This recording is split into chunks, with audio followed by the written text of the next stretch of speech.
और अब बात करेंगे एशिया कप की। मुल्तान में शायकीन क्रिकेट के लिए एशिया कप के इफ्तिताही मैच की तैयारियां रूज पर पहुंच गई हैं।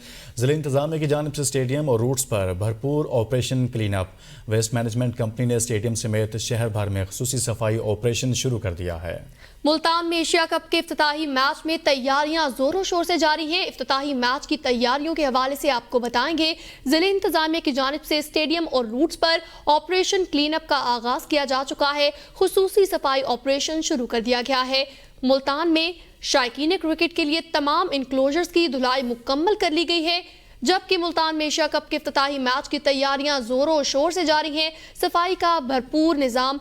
जिला इंतजामिया की जानिब से स्टेडियम और रूट्स पर ऑपरेशन क्लीन अप का आगाज किया गया। मजीद तफसीलात जानते हैं शहरोज खान से। जी शहरोज खान, बताइएगा, शायकीन क्रिकेट के लिए तमाम इंक्लोजर्स की धुलाई भी मुकम्मल कर ली गई है।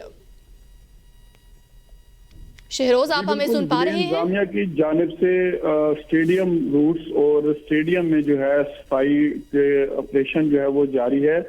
वेस्ट मैनेजमेंट कंपनी ने स्टेडियम समेत मुल्तान शहर भर में खुसूसी सफाई ऑपरेशन शुरू कर दिया है। कंपनी की भारी मशीनरी जो है वो टीमों के साथ रूट पर जो मलबा और कूड़ा क्रिकेट है वो भी साफ किया जा रहा है। शायकीन क्रिकेट के लिए तमाम इंक्लूजर की धुलाई भी की जा रही है और इंतजामिया की जानिब से जो है इंतजामात भी चेक किए जा रहे हैं। डिप्टी कमिश्नर मुल्तान की हिदायत पर जो है टीमों के रूट्स पर लाइटिंग और सिक्योरिटी चेकिंग समेत तमाम इंतजामात जो है वो हंगामी बुनियादों पर किए जा रहे हैं। शायकीन क्रिकेट के लिए फातिमा जना टाउन में जो है खुसूसी पार्किंग जो है वो मिल जाएगी और शटल सर्विस के जरिए जो है वो उनको स्टेडियम तक लेकर जाया जाएगा।